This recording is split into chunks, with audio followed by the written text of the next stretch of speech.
Hi friends, నేను today మీకు సీతాఫల ice cream ఇంట్లో ఎలా తయారు చేసుకోవాలో చూపిస్తాను అనమాట.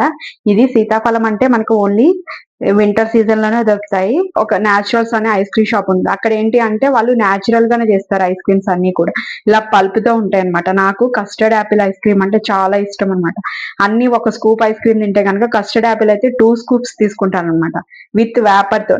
ఎప్పుడు బయట కొనుక్కుని తింటాం ఏంటి, సరే ఇంట్లోనే తయారు చేసుకుందాము అని చెప్పి నేను ఈ రెసిపీని ఇంట్లోనే తయారు చేస్తున్నాను. దానికోసం అని చెప్పి బాగా పండిన సీతాఫలాలు ఒక 6 తీసుకున్నాను అనమాట. తీసుకుని దీన్ని పల్ప్, ఈ సీడ్స్ అన్ని కూడా వేరు చేయాలి కదా, దానికోసమని మనకి అందరి ఇళ్లలోనే ఉంటాయి ఆనియన్ చాపర్స్. మనము ఆనియన్ అవి వెజిటేబుల్స్ కట్ చేయడానికి యూస్ చేస్తాం కదా, దాంతో దీన్ని ఈ సీడ్స్ అన్ని కూడా వేరు చేయొచ్చు అనమాట. ఇవి హైబ్రిడ్ సీతాఫలంతో అయితే బాగోదు. మామూలు నార్మల్ మన నాటు సీతాఫలాలు, ఇప్పుడు మార్కెట్ లో హైబ్రిడ్ సీతాఫలాలు బాగా వస్తాయి. నేనైతే గనక అలాంటివి అసలు ప్రిఫర్ చేయను. నేను ఎక్కువ న్యాచురల్ గానే ఇలాంటివే తింటాను. ఇవైతే చాలా స్వీట్ గాను ఉంటాయి, ప్లస్ మనకి టేస్ట్ కూడా బాగుంటాయి అనమాట. అంతా ఇలా మొత్తం 6 కాయలు ఇచ్చాను కదా, ఆ 6 ది ఇంత వచ్చింది ఈ పల్పు. ఈ పల్పు అంతా వేయద్దు, ఒక 3 to 4 స్పూన్స్ మనం పక్కన ఉంచుకుందాము, అది మళ్ళీ ఐస్ క్రీమ్ లో కలుపుకోవడానికి. నేను అందుకునే ఒక 4 స్పూన్స్ నుంచి మిగతాదంతా ఇలా మిక్సీ జార్ లోకి తీసుకున్నాను అనమాట.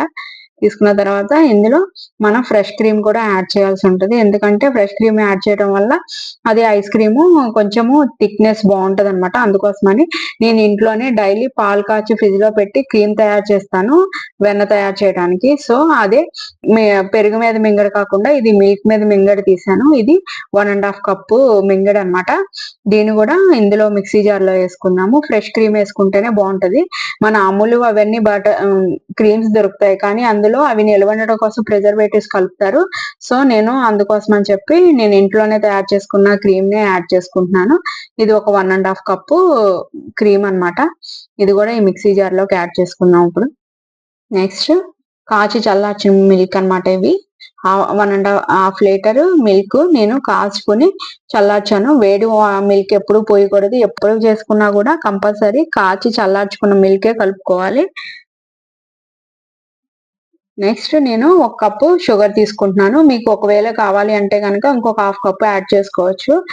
ఇది మిల్క్ మేడ్. ఈ మిల్క్ మేడ్ వేయటం వల్ల ఏంటి అంటే ఐస్ క్రీమ్ చాలా టేస్ట్ డిఫరెంట్ గాను ఉంటది, కొంచెము థిక్నెస్ కూడా ఉంటది. అందుకోసం అని చెప్పి నేను ఒక 100 గ్రామ్స్ మిల్క్ మేడ్ కూడా యాడ్ చేస్తున్నాను. ఇందులో మీ ఇష్టము, మీరు కావాలంటే యాడ్ చేసుకోవచ్చు, లేదంటే దాని బదులు ఇంకొక కప్పు షుగర్ యాడ్ చేసుకోవచ్చు. లేదు అంటే కనుక టేస్ట్ డిఫరెంట్ కి కావాలి అంటే కనుక మేడి ఇవన్నీ వేసుకోవాలి. ఇవన్నీ కలిపి బ్లెండ్ చేసుకోవాలి. ఇలా బ్లెండ్ చేసుకున్న తర్వాత ఎయిర్ టైట్ ఉన్న బాక్స్ లోకి, ఒక 2 బాక్సెస్ లోకి దీన్ని మనము షిఫ్ట్ చేసుకున్నాము. ఇది చేసుకున్న తర్వాత దీన్ని ఒక 4 to 5 అవర్స్ ఫ్రిడ్జ్ డీపర్ లో పెడితే గనక టైట్ అవుతుంది.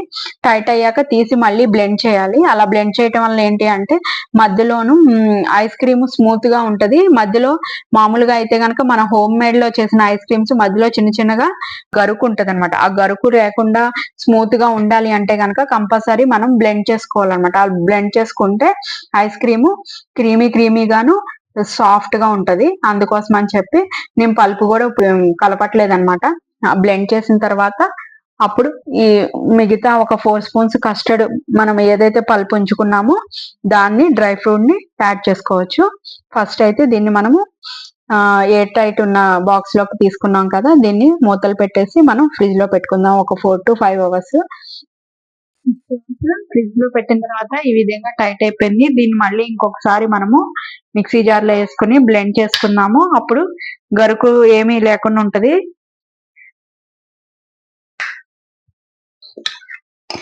ఇలా బ్లెండ్ చేసుకోవటం వల్ల ఏమవుతుంది అంటే ఐస్ క్రీమ్ చాలా సాఫ్టీగా వస్తుంది అనమాట. తినడానికి కూడా చాలా బాగుంటది. ఇవన్నీ బ్లెండ్ చేశాక ఇలా మళ్ళీ క్రీమీగా ఉంటది అనమాట.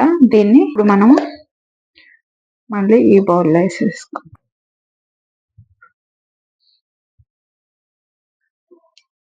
సెకండ్ బౌల్లో కూడా మళ్ళీ ఇదే విధంగా మళ్ళీ ఇది కూడా బ్లెండ్ చేసుకుందాం. దీన్ని కూడా మళ్ళీ ఇంకో బౌల్లోకి తీసేసుకుందాం. ముందు మనము కొంచెం పల్ప్ తీసి పెట్టుకున్నాం కదా, కస్టర్డ్ యాపిల్ పల్ప్, అది కూడా ఇందులో కలిపేసుకుందాం. కస్టర్డ్ యాపిల్ ఐస్ క్రీమ్ ఇలా పల్ప్ తో ఉంటేనే బాగుంటది. మొత్తం ఇలా కలిపేసుకున్న తర్వాత ఈ బౌల్లోది కూడా కలిపేసుకుందాం. ఇదంతా బాక్స్ లోకి తీసేసుకున్న తర్వాత పైనుంచి కొంచెం డ్రై ఫ్రూట్స్ నట్స్ కాజు బాదము సన్నగా తరిమి అది కూడా ఇలా పైన వేసుకుని, ఇది ఆప్షనల్, మీకు కావాలంటే వేసుకోవచ్చు లేదంటే కనుక స్కిప్ చేయొచ్చు. నేనైతే కొంచెం క్రష్ చేసి కాజు బాదం పైన గార్నిష్ లాగా ఉంటది అని చెప్పి పిల్లలకు కూడా హెల్త్ కి మంచిదని వేస్తున్నాను. ఇలా అయిన తర్వాత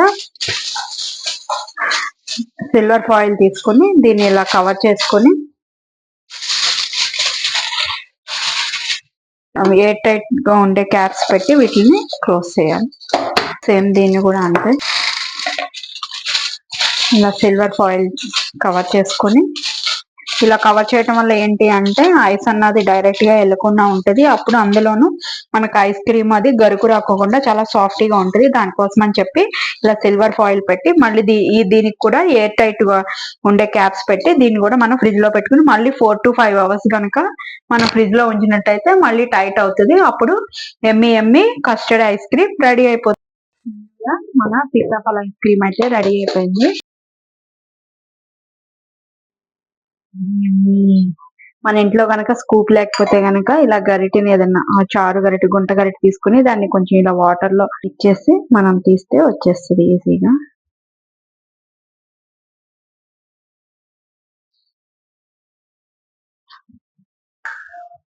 నేను చెప్పాను ఆల్రెడీ సీతాఫల ఐస్ క్రీమ్ అయితే నేను 2 scoops తింటానని. నేనైతే టేస్ట్ చేస్తున్నాను, చాలా బాగుంది, సూపర్ గా ఉంది, సేమ్ న్యాచురల్ టేస్ట్ వచ్చింది.